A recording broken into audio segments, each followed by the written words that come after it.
Good morning, folks. How's everybody doing today? Happy Monday. Hope you had a good weekend here.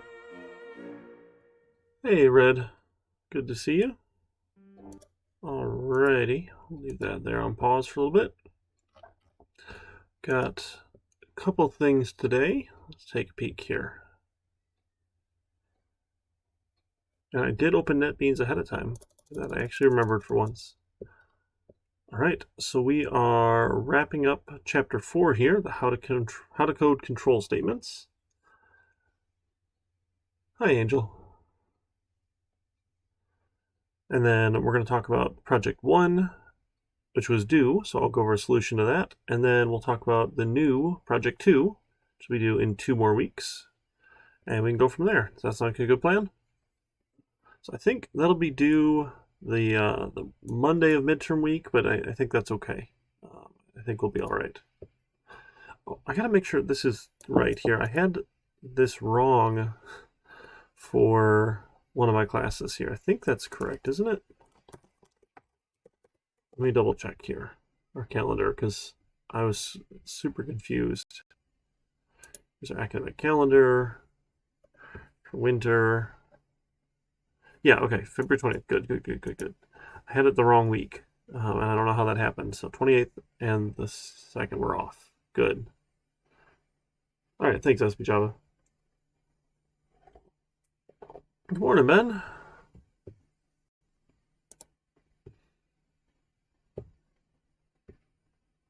All right. Yep, so we just have Project 1. We didn't have a lab due today, right? We didn't want to double up. So we've got Lab 5 is due on Wednesday, and then we'll talk about Project 1. We'll have a new lab from today once we finish up Chapter 4, and we can go from there. So let's talk about Project number 1. Let's fire up a new project here. Java with Ant, Java application. Call this one Project 1. It's going to be in our course repository here, so you folks will be able to see it later once I publish it.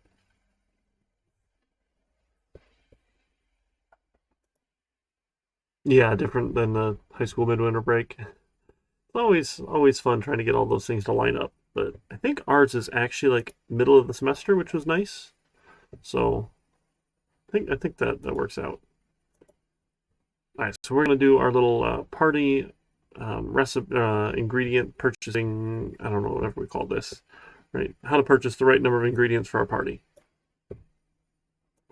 Okay, yeah, a shopping list. That's right, a shopping list for our party. So first thing we're going to ask for their name, and we need to use their name in the rest of the prompts. They'll ask them how many people are coming to the party, then ask what we're serving. Hot dogs, mini quiche, or dumplings.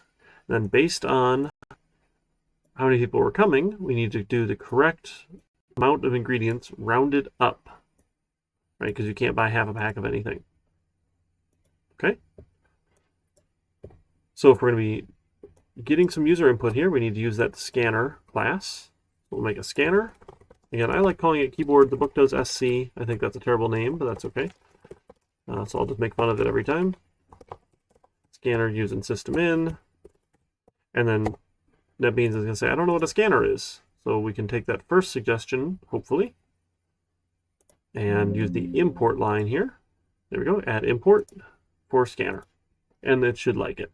And if you don't do the capital letters here, it gets real confused and it won't be able to do the imports for you. So that is important. Ask them what's your name, and then we'll make a variable here.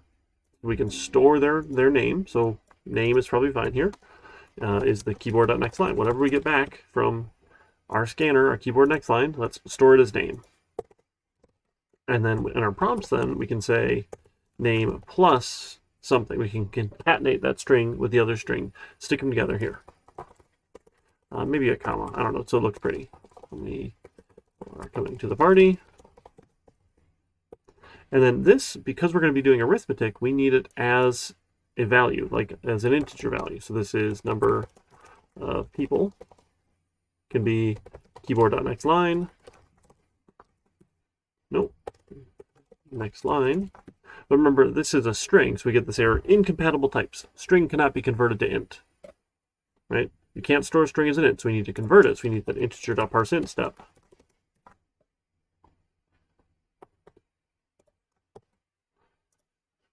Okay, now we have the number of people who are coming to the party, and then we're going to ask them what are they serving. So again, their name, and then we're going to append in here, concatenate, new serving.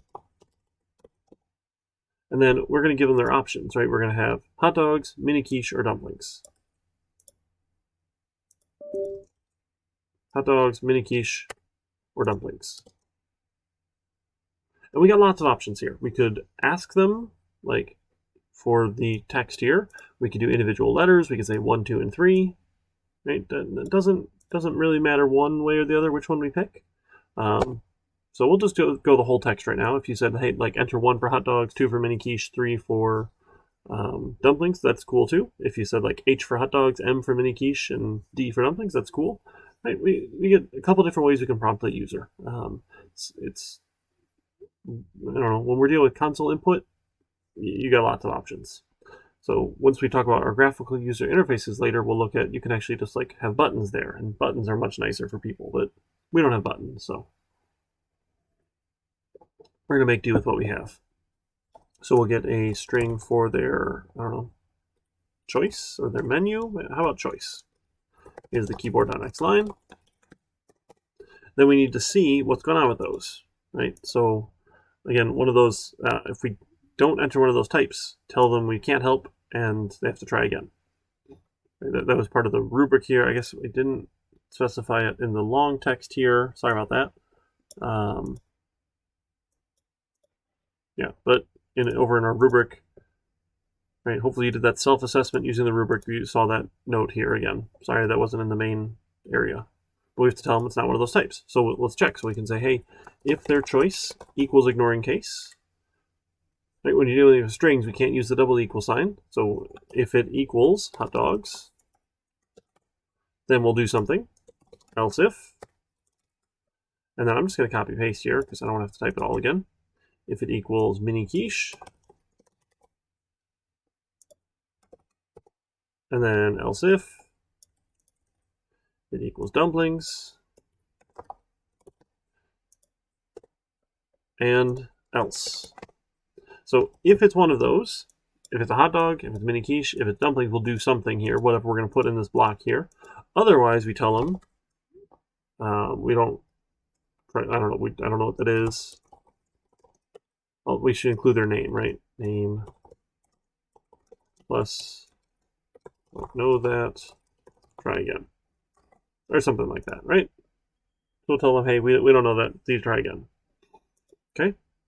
Now, if it was hot dogs, we need 1 pack of hot dogs for every 4 people and 1 pack of buns for every 4 people. Again, this is assuming you buy the packs of hot dogs and packs of buns that match, and you don't get a 7 pack of hot dogs and an 8 pack of buns. I don't know why that's a thing. Or like a 6 pack of hot dogs and an 8 pack of buns, or however it gets messed up here. It drives me crazy when that happens. But we're just going to assume 1 pack of hot dogs for every 4 people, 1 pack of buns for every 4 people. Okay? So for every 4 people, then, we can do that. So then we need an integer number of packs here, right, is going to be, now to do this arithmetic, right, we need to make sure we're rounding up. So if I need the number of people, right, I want to divide by 4, right? Now, this, right now, hopefully you're remembering, is going to be integer division, right? An integer divided by an integer will give you an integer result. So doing math.ceal to round up is not going to do anything here at all, because an integer result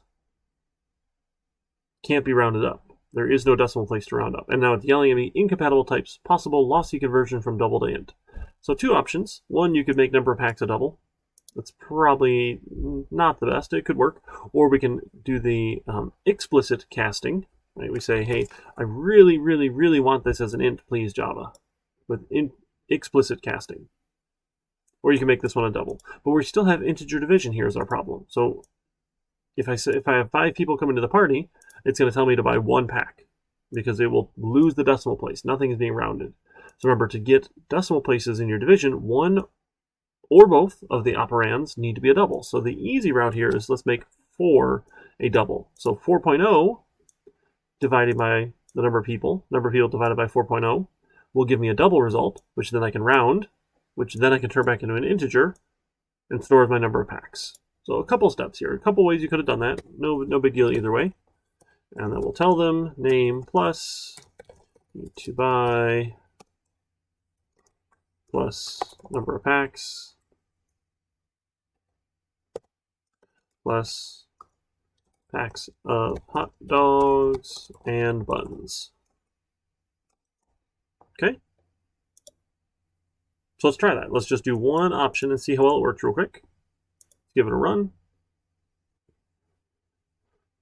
So if we type anything other than hot dogs, or anything other than hot dogs, mini quiche, or dumplings, it should tell us we don't know how to do that.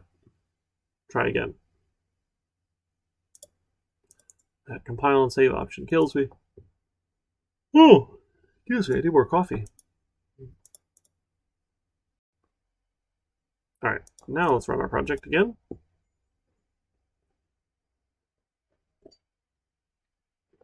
All right, Eric is my name. Nice to meet you, computer. How many people are coming to the party? Let's say 6 people are coming to the party, and let's serve hot dogs.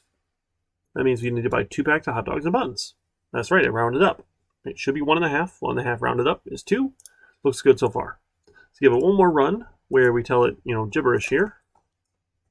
What's your name? Oh, see, that was weird. 10 people, and we're serving ASDF. Doesn't know that. Try again. Looking okay so far. So now if we're serving mini quiches, right, we need 1 pack for every 6 people and a pack of dip for every 10 people. Okay, so this will be different here than this one. So 1 for every 6 and 1 for every 10. So we need an int for number of quiche is, now it's the same arithmetic here, right? We're just changing the number. This was divided by 6, and then an int number of dips, quiches and dips, I guess, right? Again, same arithmetic, just a different number divided by 10. And then we'll tell them, you need to buy packs of mini quiche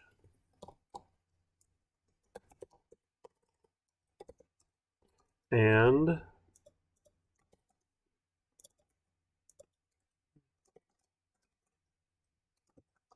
packs of dip. Oops, get rid of that parenthesis and the semicolon. Right, just kind of I copy pasted here. So number of quiches, packs of mini quiche, and number of dips, packs of dip. Just appending all those together here. We'll do the same for dumplings here then. So dumplings was 1 bag of dumplings for every 8 people, and a pack of spicy dip for every 12 people, and a regular dip for every 12 people. Okay, sure. So that was bag of dumplings for 8. So this is bags of dumplings for 8, and then number of dips was 1 for every 12. Hey, thanks for coming along here. Bags of dumplings and number of dip, packs of spicy dip and regular dip. Right. If you wanted to repeat the number, great. If you didn't, that's okay too. Sure. We'll just tell them, okay, bags of dumplings and packs of spicy dip and regular dip. Okay, so we've got our hot dogs, we've got our mini quiches, and we've got our dumplings. That makes sense so far? And if you want to separate these a little bit, it's to be a bit, a lot, I don't know, to see like all these if-else lines here. So a little bit of white space here is fine. And Java doesn't care if we've got new lines. The new lines are just for us people here, to make it a little easier on our eyes. Okay, so you kind of see what's happening. Let's give it a run. So how many people are going to come to our party? Why don't you throw out a number? We'll see if it works. What's your name? It's Eric. How many people are coming to the party, folks? 69 people are coming to the party. Okay, we're having a big party here. And what are we serving? Hot dogs, mini quiche, or dumplings?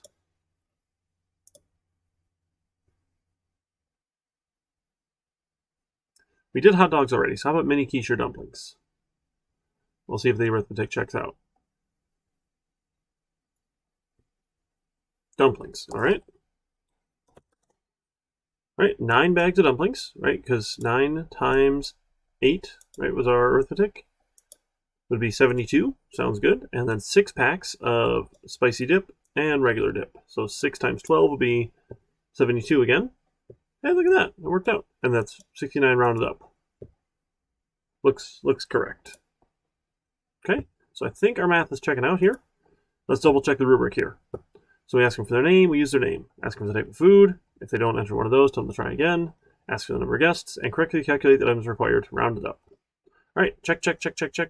For our self-assessment, looks good. Points for item 1, points for 2, points for 3, points for 4, points for 5. Great, code looks okay. We're gonna go to the GitHub desktop client. We'll commit and push our changes. Make sure they get pushed out to the cloud, and then we'll synchronize. We'll go view it on GitHub. We could turn in the URL. Again, I'm not putting it in the Project 1 repository. You folks are. All of our stuff's going in the public repository. Should be good. So we'll do 1500, Monday, Wednesday.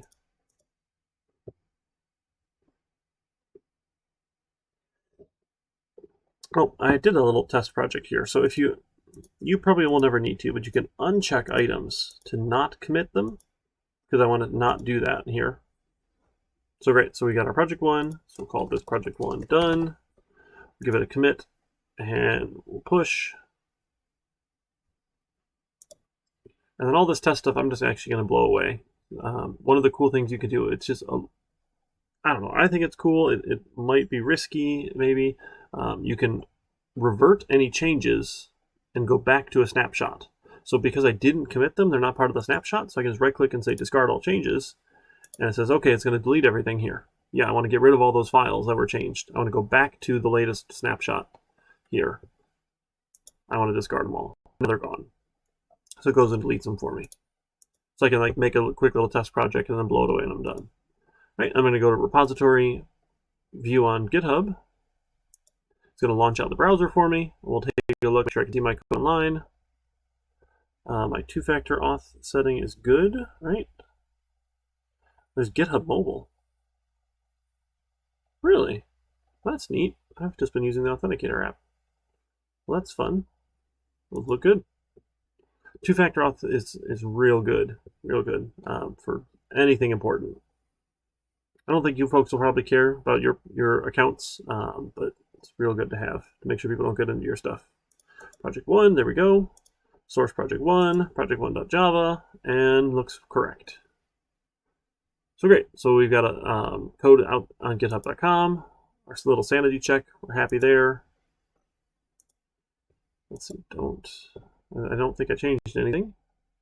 You did? I'm sorry, and Angel, that's a big bummer. With two-factor authentication and everything? Usually, like, you'd have to lose your phone too then. That's a bummer. So if you just do text message, the SMS-based authentication, that one is hackable. It's better than nothing, but apparently there's like a relatively cheapish device you can get to fake someone's phone and like say, hey, I'm going to pretend them and get their text messages. I don't understand all of it. Dr. Rothman probably would know a little bit more. He's more into the security side of things. Not sure about phone-wise though, but he might have better insights than I would. But yeah, the Authenticator app is going to be generally much better. Okay, cool. So we did that one, and we got to finish up chapter 4 here. So we close this one down. I think we already had a project there for chapter 4. This was our Monday, Wednesday, chapter 4. This looks right. Let's see how far we got. And I'm actually going to follow along here. I'm not going to use the slides because I think it's really boring when people read to you, but I'm going to kind of follow along and make sure we're getting all the content out of them here if I follow along with the slides, just to make sure we're hitting the right topics, if that makes sense. So we did a bunch of if-else. We got through switches. Again, I'm not a fan of switches. If you like them, great. There's nothing wrong with them. They're okay. I just don't like the fact that you can replace a switch with an if-else every time, but you can't always replace an if-else with the switch. That's all. So like they work great for some cases, but they can't always be used. So I don't know. I think I just always default to if-elses. Hey, nice. Yeah, I know those fill in the blank style questions get graded horribly. So just if you do get marked wrong on them, let me know. Happy to go in and change those for you folks. Someone had posted that funny Bernie meme. I got a big kick out of that one. Like once again, I'm asking you to check my short answer questions. That was solid points for memeing there. So just let me know if it marked you wrong in those, and I'll go in and fix it. I think most people get them close enough that it's faster for me to just check it when people ask me to, rather than checking every single person's, because that does add up quick, and then you don't get a score right away if I have to hold it, and that's no fun. So, okay, so we did our loops here. Is it laggy? It doesn't look like I'm dropping any bits, any frames here. Let me check here. I don't know if I'm laggy for anyone else, but I'll check Twitch Inspector. Nope. Spector. Come on. Oh, you can't see that. Spector.twitch. Okay, it's fine for you, Ernestine. Thank you. It's always worth checking here, though. Oh, I had one little bit of lag here, looks like. But that didn't even show me where it is a while ago. Looks like it's pretty stable. Notify me if it becomes unstable. Look at that. I can just leave that there.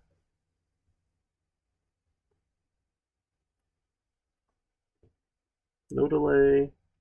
Twitch server. Broadcast. This is fun. This is a neat little tool here. I'm kind of fond of Twitch. I think it's fun. I don't know. Let me know what you folks think of it. If it's not working for you, definitely let me know. But happy to look at other tools. Just Zoom is kind of boring. Oh, okay. Yeah, so it sounds like it might be a little bit laggy here and there, no matter what you're doing. So with Zoom, I feel like the lag is worse on Zoom. When I do meetings with people and it gets laggy, you get like, and I don't know. So we got options. So, all right, so we did switches. Now we're going to look at another way of doing a loop here. I'm old and cranky, apparently. There's lots of things that I just don't like because they annoy me for little reasons here. Perfectly fine. Lots of great options here in code. One of them here is a do loop. So there's a while loop and there's a do loop. Remember, a while loop might never run. The idea with a while loop is that if it's true, it will start running, and then code runs from the top to the bottom. Once we get to the bottom, it goes back up and checks the top and says, okay, if it's true, let's run it again. So we might have like this loop here, right, was while the user wanted to play again. We said, let's start this as a Y so that it does run, right? The whole thing will run. We know because I made it true to start. Now, some people might find this a little bit annoying that you have to set it to a value that will make the loop run. Sure, that's perfectly fine. So let's do a loop here, and let's ask them now. I'm going to do two things at once. We're going to look at we did a validation loop here, right? Yep. So we did validation loops. So let's do this as another type. I'm just going to throw it right in the middle here. So instead of this sort of option here, what we can do, we can say do, and the do loop then will run code once. Guaranteed to run at least once. So guaranteed to run once. And then with the do, you say while at the end of the curly brace here, color does not equal green, and color does not equal yellow, and color does not equal red. Now, the reason why I hate these is you need a semicolon after the while. That's the entire reason I hate do loops, because you need a semicolon after the while. Drives me batty. So some people like these because they will run at least once. So if we were, let's change this color here because we want to use a different one. So We'll say this is color do. So we'll say this is a string for color do. Well, color does not equal. Now, it doesn't work because it says you can't find the symbol. Cannot find symbol variable color do. So you still need to declare your variable outside the loop. You don't, however, have to give it a value.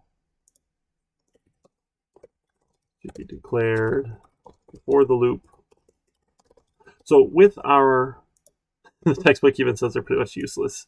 Yeah, I mean, so you can always replace it with a while loop.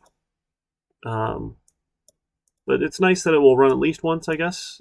So with our while loop here, we needed to start it as something that would make sure the loop ran once. With the do loop, you can just declare it. You don't even need to give it a value here, because Java can tell it's going to get a value inside the do loop. And then our while condition then can check and make sure it's not one of those cases here. So nothing wrong with them. They work perfectly fine, but this semicolon here drives me absolutely nuts, because you can actually put one after a while. You can have this as a while statement and then have some curly braces, and this is never going to run. Now, it's warning us. NetBeans is going to warn us that we have an empty statement after a while.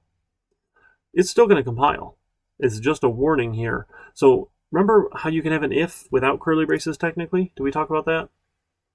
And I said that's really bad. If, I don't know, what do we say? Something, I don't know, what do we have here? We had some numbers, don't we? We had, I don't know, we'll just say if color do equals blue. You can have an if without a curly brace. That's my favorite color too. Now, what you can't do though is have another line here. This line always runs because you don't have curly braces. Now, NetBeans is going to warn us here, but not going to stop. It's a confusing indentation. So if you don't put curly braces, one line gets automatically attached here. Without curly braces, one line will be attached or associated with it. So the first line of code after an if, Java will assume belongs to that if. Anything after that is not going to run. So did I tell you that story years ago about the Safari browser?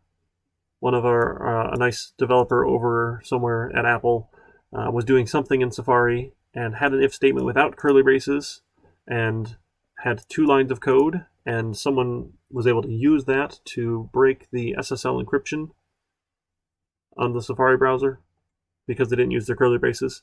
So I'm always going to recommend curly braces. Technically not required for like single liners like this. Technically you don't need them.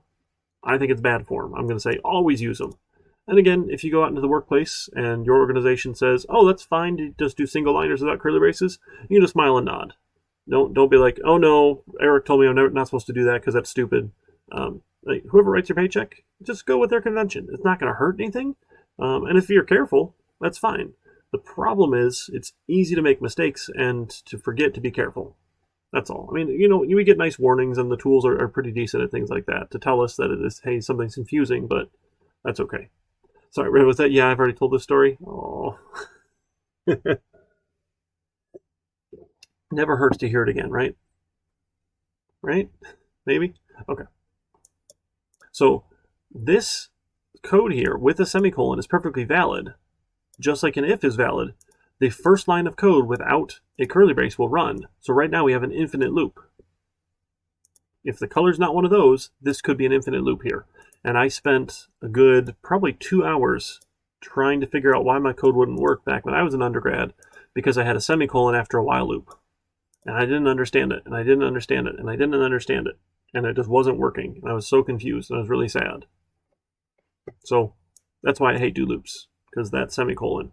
And back then, the tools, we didn't have NetBeans. The tool we used for writing our code was not as good, and it didn't even give you a warning that, hey, there was an empty statement. It just let you type Java code and didn't do anything. It was not the best tool. So tools have come a long way, which is nice. Okay.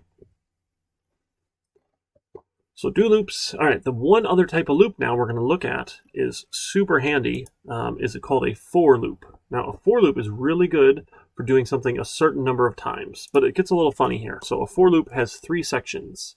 It has the initialize, it has the test, and then it has the update. So we say for, and then in the set of parentheses, we do 3 things. We're going to initialize, we're going to test, and we're going to update. We'll say, hey, int number starts off at some value. We're going to initialize a value. So I can say, hey, int number 0. And then my test, I can say number is less than 10. And then my update, number plus plus. So what it lets you do is you get to put all of these things right inside the header, rather than we could say for int number is 0 while number is less than 10, do something inside the loop number plus plus as my last line. We could print out the number here. Why not?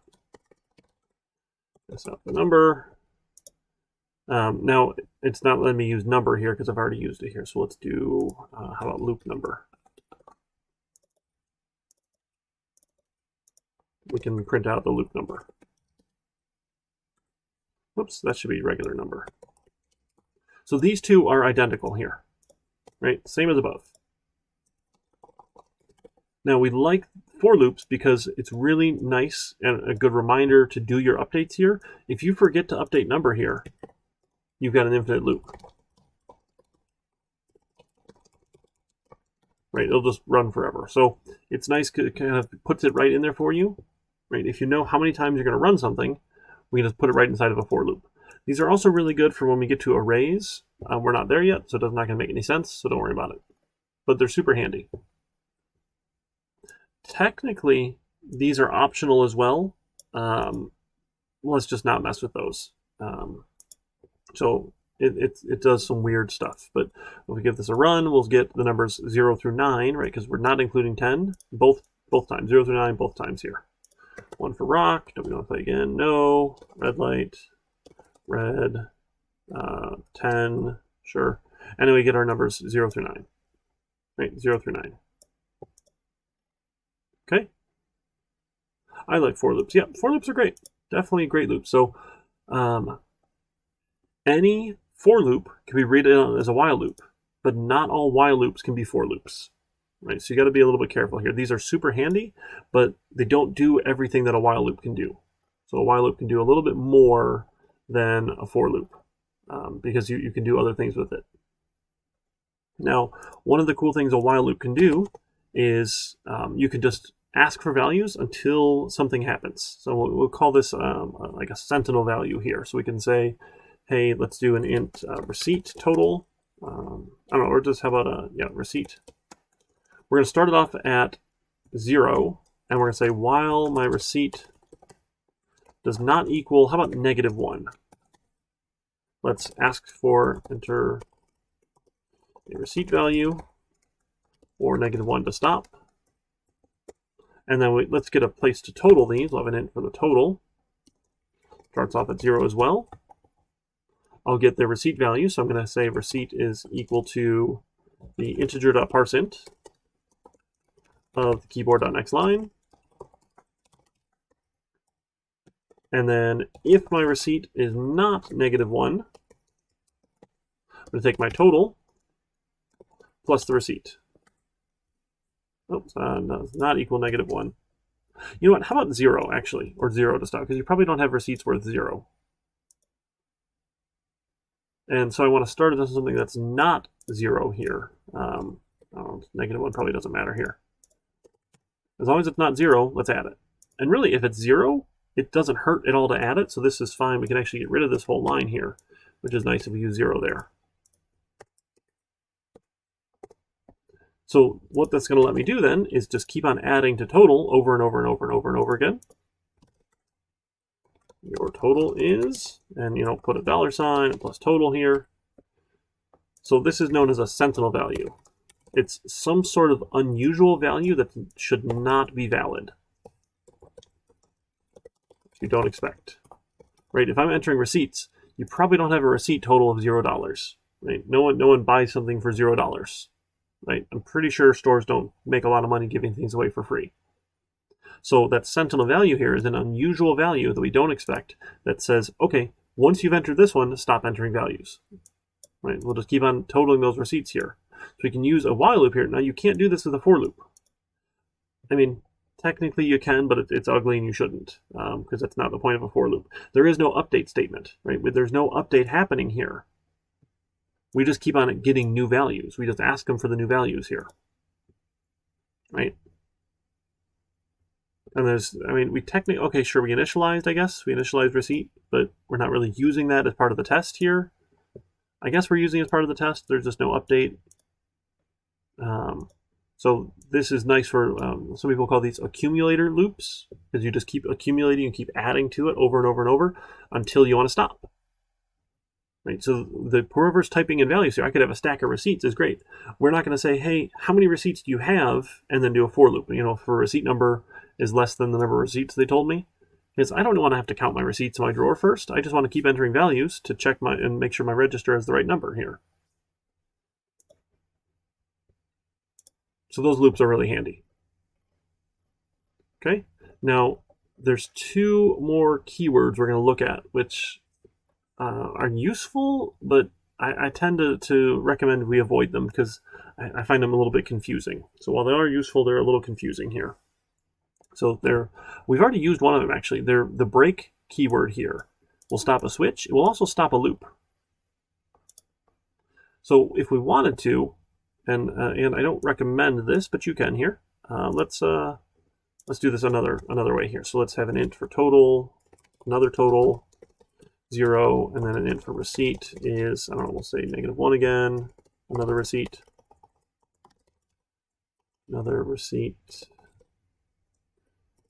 I can't spell receipt, C-E-I-P-T, probably right, I don't know, that looks funny now, but that's okay. And what I'm going to do here, I'm going to say while true. Okay, it looks like an infinite loop here, right? We'll keep on adding it. We're going to say if, I will just keep adding it, sure. And then we'll say if receipt equals 0, break. Ends the loop. So break will end the loop. Here, hard stop. Just exits out of the loop here. Let's do another total, that's right. Another receipt. There we go. Yeah, values never used, that's fine. That's okay. Another total.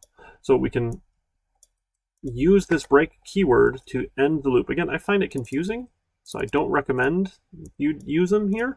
There are cases where, sure, it's useful, but generally, if you know something will stop the loop, you put it as the loop condition, right? And you can have more than one loop condition that stops the loop as well, right? We can use our logical operators. So, not the biggest fan of these ones here. And then let's look at one more here. Let's do a for loop. We'll say for int, how about count is 0. We'll say count is less than 10, count plus plus. No, plus, plus, plus, plus. There we go. So we'll say if my count, how about modulus 2 is 0, that's even here, we will print out the number. We'll print out the count. Otherwise, this is doing the same thing here. This is annoying. Let's do this first. Let's change this. Let's say, hey, how about if the count modulus 2 is 1, I'm going to use this continue keyword.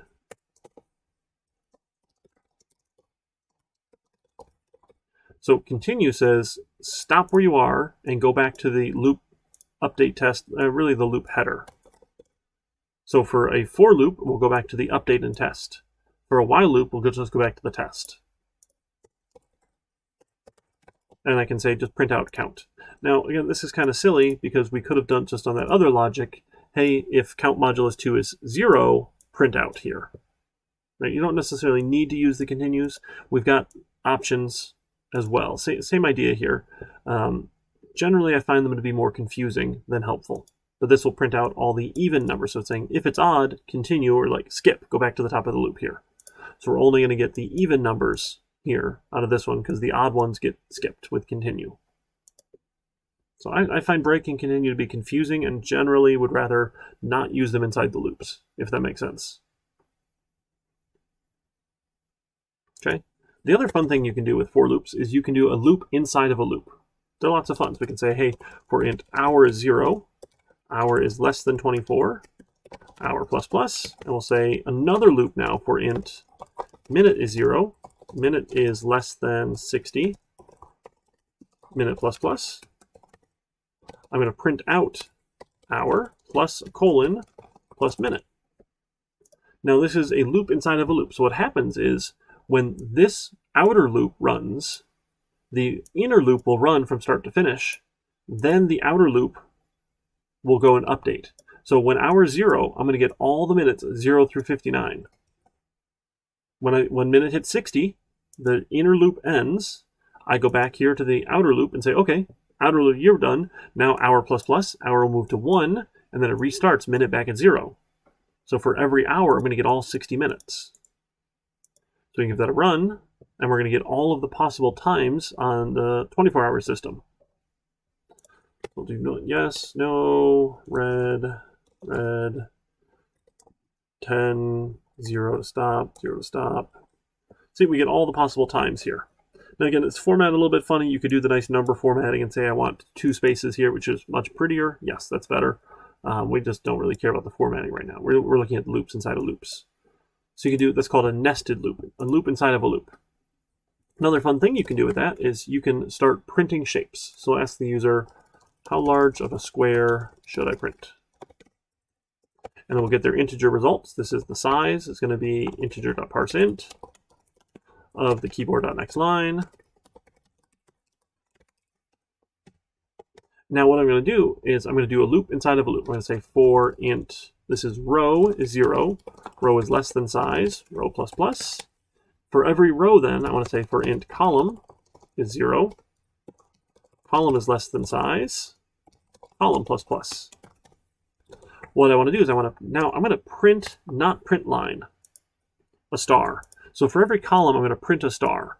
When I've printed all my columns, now I want to just print out a new line and go down a line.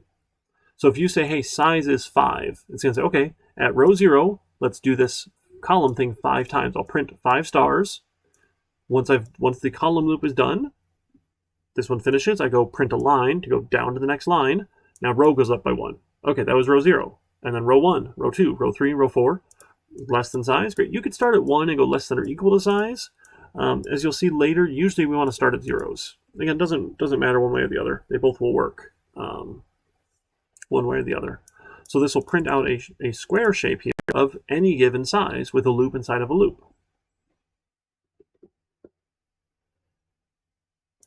Okay, let's give that a try. So what size square should we do? I'll fill these out. You think of what size square we should print while I fill all these out here as we get to the end. Okay, what size square? Did you think of it?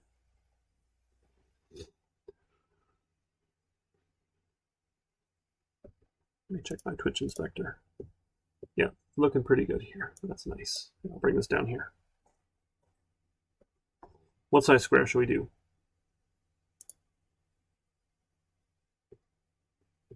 Yeah, I can commit the code too. I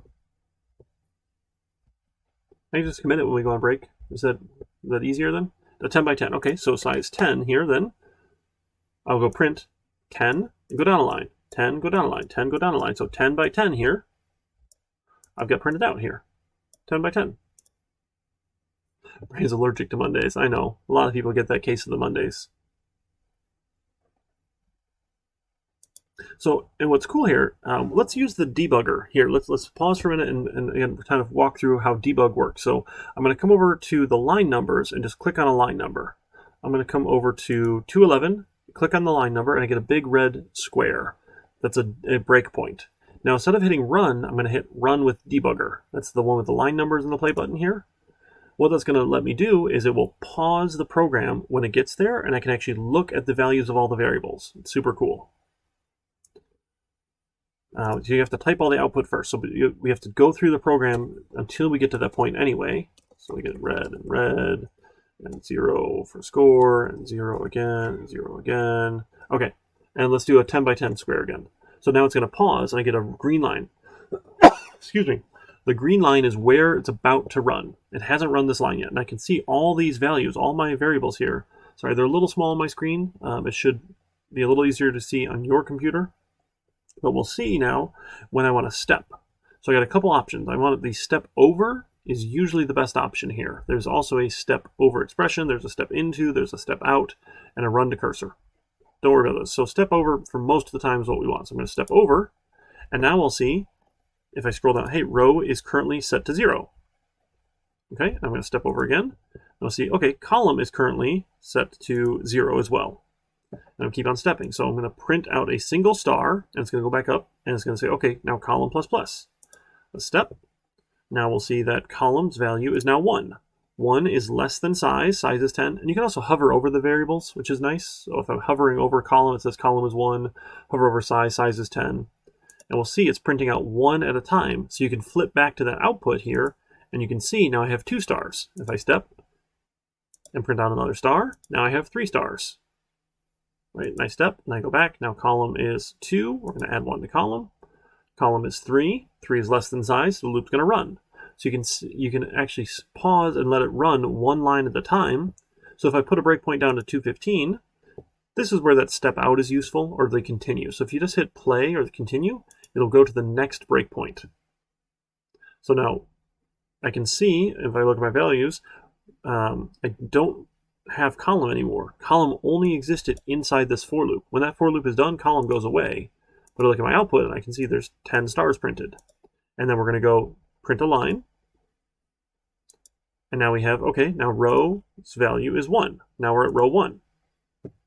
And I can play again, hit continue, and keep on going. I think if I actually just, if I leave it at the header, nope, it stops. So it doesn't actually come back to the header. So having the breakpoint here at the print line was nice. But we see our 10 by 10 again. So using that debugger is super helpful for seeing what the values are of things. You just have to put a breakpoint in and run it in debug mode, and you can step line by line by line by line going through. Does that make sense? It's good practice. I mean, it's good to see why are things not matching the way you might expect them to match. You know, if something's not going into an if block when you think it would go into an if block, you can watch it do all that fun stuff here. It's pretty handy. Okay, so let me commit the code here. This is more chapter 4. So we need to talk about the next lab for chapter 4 and the next project. So debug mode, it's the little play button with the line numbers here. So at your menu, you've got run, you got this reload option, and you want the debug. Or you can also get it from debug here. Instead of the run menu, you can go to the debug menu and say debug project. Instead of run, it's the debug.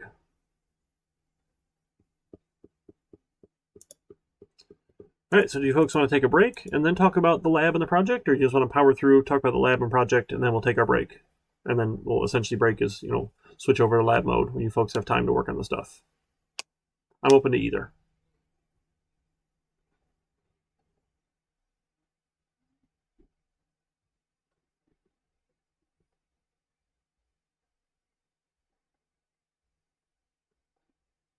Yeah, definitely SP Java.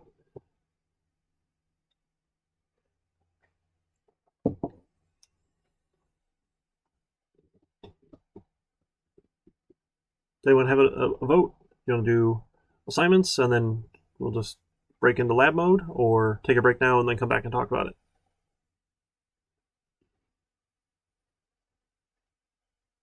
Break? Okay.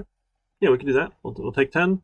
Then we'll come back. We'll talk about the lab. We'll talk about the next project. And then we can flip over to lab time. I'll work on that lab, get started on the project. Yeah, sounds good.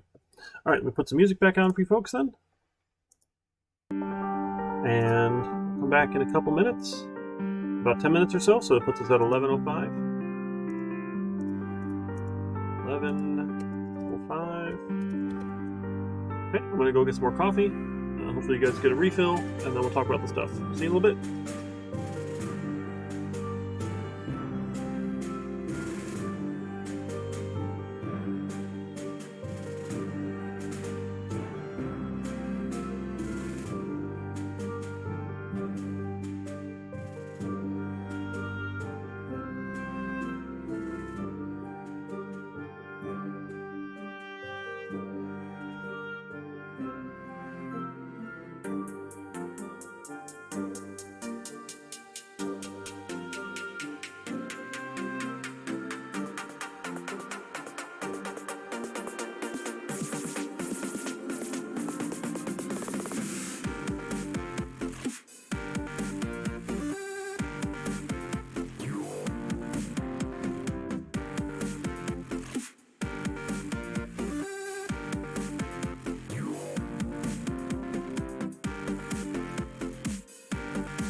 Howdy folks, welcome on back.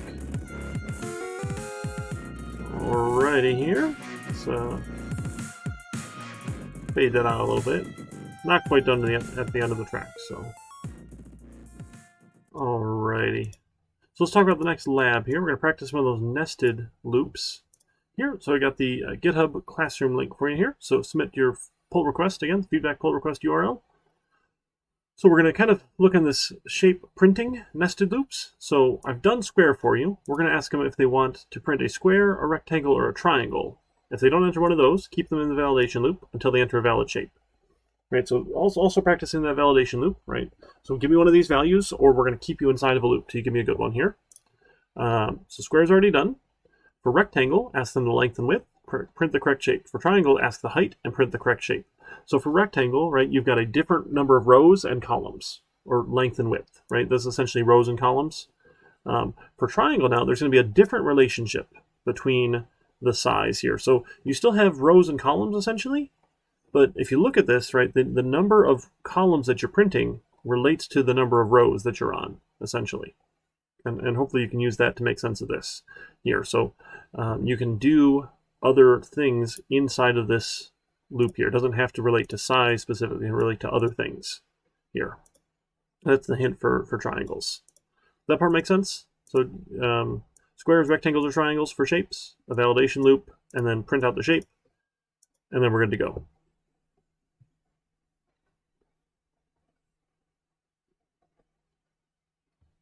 Okay, so we'll do that one for the lab. And then for the next project, we're going to have a little bit of fun with this one. Let's do project number 2. I got to make the, I think I've got a link for project 2, right? Do I have a link for project 2? I do. Here's the invite link. Good. So for project 2, this one is due in 2 weeks. This is 2 weeks, so that's the 21st at 10 a.m. And this will be, a new project 2. Yeah, for sure. Just shoot me a message or send me an email. I mean, Discord, if you want to meet on Discord or Zoom, we can go from there. 10 points for project 2. Look at projects.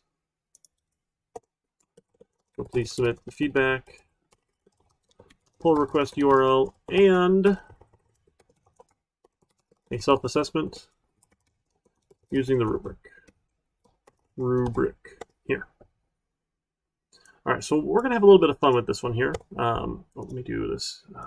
Projects category, text submission, and I'll build the rubric after. So we're going to create or write a Java program that is an income tax estimator that displays taxes owed at each bracket. So the way our tax system works here, it's actually the MoneyChimp site is better at this, tax brackets, than the IRS site, I find. Taxes are owed at the percentage in which the income is earned. Now, that sounds really funny here, but we have a progressive tax system. That means as you make more money, you start paying more in taxes. Right? But what that means is if you are making more than $523,600 as a single person here, just because you're at the 37% bracket does not mean you pay 37% of all of your income. Right? Think about that for just a second. So if we pull up the calculator here, if you were to make, let's pull this down here, $523,601, right, times 37%. You would pay $193,732.37 in taxes if you paid everything at 37%. I'm going to leave that one there for a second here, and I'm going to show you why this progressive system works the way that it does. Because if you're to make $2 less than that, let's do $523,599, that puts you at the 35% bracket, times 0.35 would be $10,000 less in taxes. So obviously, making $2 is not going to increase your tax bill by $10,000. That would be ridiculous, right? It doesn't work like that. That's not how the system works. So what happens is, every dollar between 0 and $9,950, you pay 10 cents of every dollar on. Then for every dollar above $9,950, up to $40,000, you pay 12 cents of every dollar on. So people who are millionaires making millions of dollars per year are still paying 10% tax on their first $9,950 worth of income. Everybody pays the same percentages as they earn their income. So as your income goes up and it goes into the next bracket level, you start paying the higher percentage of income above that bracket level. So again, this is the 2012 numbers. It's a little bit funny. Ooh, I hurt my neck. That's no good.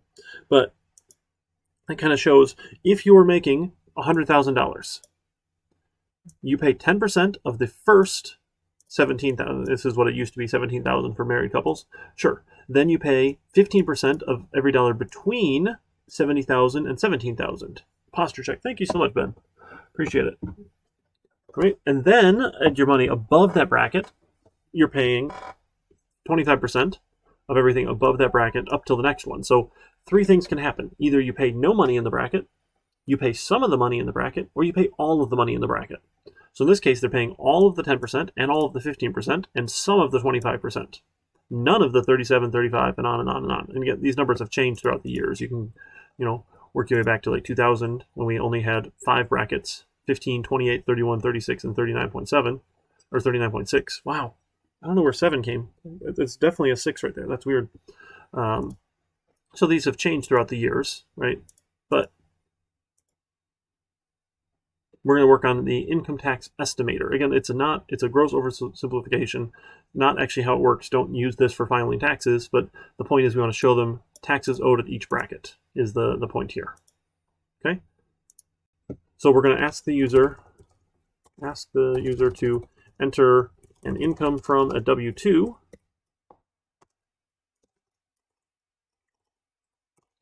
and start totaling it. Totaling. So they are done. A Sentinel value. So Sentinel Value. There we go. So the idea here is that if you have more than one job, you're going to have more than one W-2. We're going to do the totaling for you. So, okay, enter the income on your W-2. Enter the income on the next W-2, on the next W-2, on the next W-2. You probably don't have like tons and tons and tons of jobs, but maybe you do, right? Who knows? So as many as you want. Here, we just keep on adding and totaling until they give me a value, like 0. You're not going to have a W-2 for $0, right? Like we did the Sentinel loop here for receipts, right? This sort of idea here. Probably this is the prettier one. Okay? And then we'll ask the user to enter deductions using loop and Sentinel value. Total the deductions. So things that are tax deductible, like donations to charities, that sort of thing. There's a whole list of things that are deductible because the federal government loves using tax policy to incentivize people to do certain things. And turns out money is a decent incentive. Go figure. So lots of things are deductible, not just donations, but we'll just keep asking them to enter deductions, and then whenever we're done, we'll have the total deductions. Okay? If the total deductions is less than the standard, let them use the standard deduction. So what is it? 2021 standard deductions.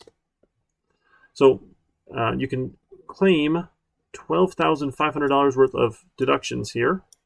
12,500 as an individual, or 2,510 as a married couple here. Oh my goodness, I lost. Sorry, 12,555. 12,555 for individual, or 25,100 for married couples filing jointly. So weirdly enough here, if you are single and file taxes, you pay this bracket rate. If you are married filing jointly, you combine your two incomes here. And what happens is there's actually a penalty here, which is super crazy. This drives me nuts. Because I'm married and I file taxes married filing jointly, the penalty, I haven't gotten to the penalty, but it's still the idea of a penalty is upsetting to me. So like 2009, 209,000, doubled 418,000. Great. You know, as these go up, 164 doubled 329, right? These are all doubled here, but the 35% bracket here, 418 to 628. You don't pay 37% until you get to 500,000. Married filing jointly, you start paying 37% at 628,000. Again, I'm not there. I can't necessarily complain too much, but I think it's ridiculous. There's a penalty for people married filing jointly. So if you are both working professionals, that sort of thing, and work at some pretty good jobs, maybe living in some pretty expensive areas, New York or Bay Area maybe, this could hit you. And it just seems crazy that we would give that a penalty. But anyway, we'll give the total deductions. So the standard deduction here. The idea here then is you calculate an adjusted gross income. And again, this is an oversimplification, but essentially it is the gross income, total income, right? Your total income minus total deductions. Not exactly how it works in real life. That's okay. Don't worry too much about it. This is just a form on your taxes here for adjusted gross income. It has its own, some things are deductible, some are not, and don't worry too much about it.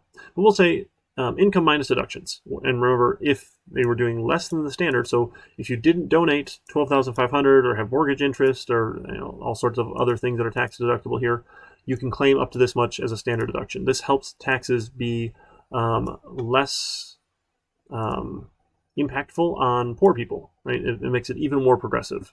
So we're giving people essentially this much off their taxes, this much taxable income for free, whether or not they had anything that they could deduct or not, right? So you can make $12,000 as an individual and pay $0 of federal income tax. That's just income tax. That's not Social Security tax or Medicare tax or state income tax or sorts of things. This is just federal income tax, by the way. There's all sorts of other taxes you're going to pay. Don't worry. So the adjusted gross income. Then we're going to calculate taxes owed at each bracket. Right, so we're going to say, okay, here's the taxes you owe at 10%. Here's the taxes you owe at 12%. Here's the taxes you owe at so-and-so and so-and-so and so. So 1 second, let me grab this tab. I'll go grab you an example of what that looks like in a second here. Nope, that's the wrong window. Come on. There we go. I just need to pull it off the screen for a second. Let me grab this. I'm just doing some shameless copy pasting, don't worry.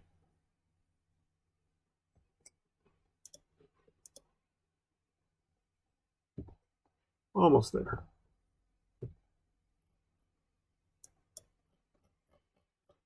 There we go.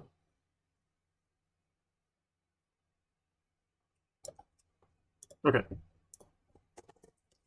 So, for example, your output might look like taxes owed at 10%, some dollar amount. Taxes at 12%, 22%, 24%, 32%, 35%, on and on and on. Total taxes owed. Okay. Then calculate taxes owed as a percentage of gross income or total income, and as a percentage of adjusted gross income. Okay, so we're going to display all that. So we're going to show you. So if it's $0 that you paid at 37%, that's fine. $0 for a lot of these, that's perfectly fine. We're just showing people what they paid at the different bracket levels, then the total taxes, then taxes as a percentage of gross income and adjusted gross income. So gross income is total income, sorry. Does that make sense? So we got a couple loops going on here, some arithmetic that we're doing, and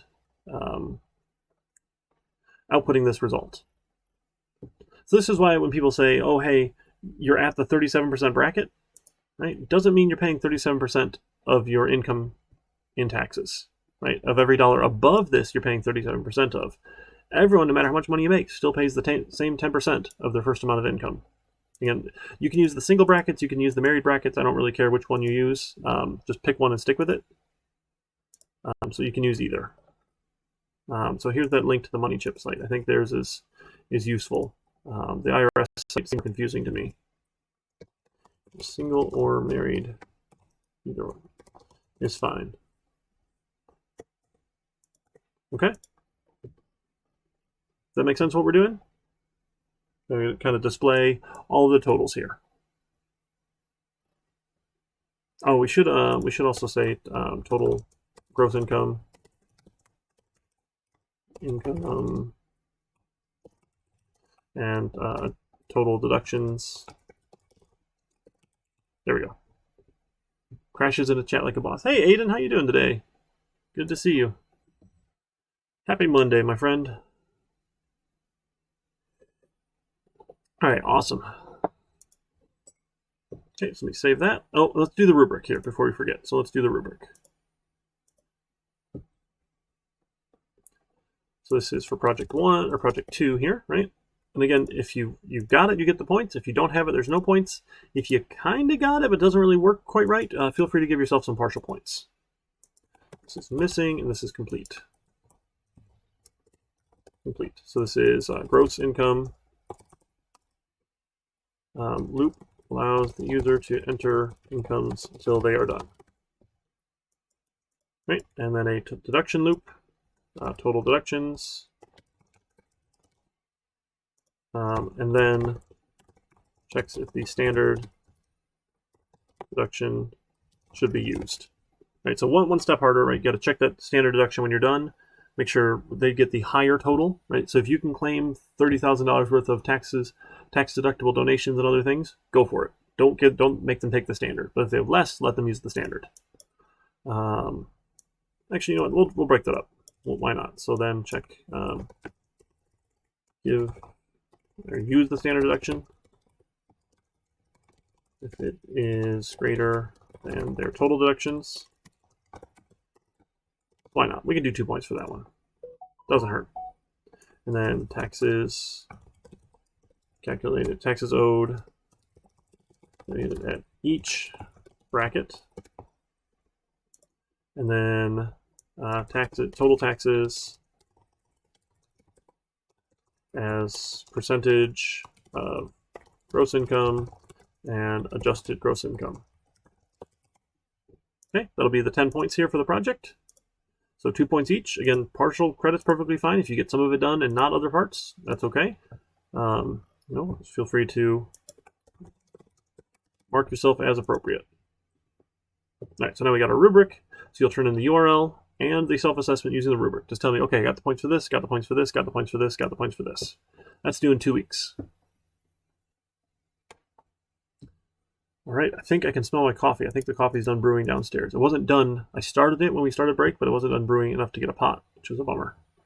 So we got the lab to work on. We got the upcoming project to work on. Looks like we got 13 people, only 10 actually in. That's less than I would have expected. But that's okay. Maybe a couple of people resubmitted. I'm not sure why it says 13. It's 10 out of 18. But we'll go from there. Don't forget, we do have study groups sessions, the SI group tutor sessions with Mr. Tim. Tuesdays 5 to 6, Wednesdays 12 to 1. Definitely encourage you to go to those. They are super helpful, worth it. Getting a little extra time in on some practice exercises, asking some questions. Because if something's not clear to you, it's probably not clear to someone else. So it's going to be worth your time chatting with Mr. Tim there. Definitely can't recommend that enough. And then you do get the bonus points on the quizzes as well, which I need to activate. So we'll do our Chapter 4 quiz. Let me turn this one on.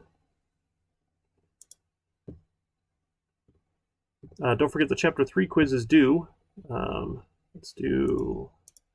We're going to change the dates. Okay, Red, no problem if you resubmitted. No big deal. So let's set that to today, and then go plus a week, 11:59 p.m. Get rid of that. So now you can see it, and then make sure it's tied to a grade for you. Yep, Chapter 4 quiz, fantastic. All right, so the Chapter 4 quiz should be out there. Don't forget the Chapter 3 quiz due tonight. 11:59 p.m. Make sure you go take that one.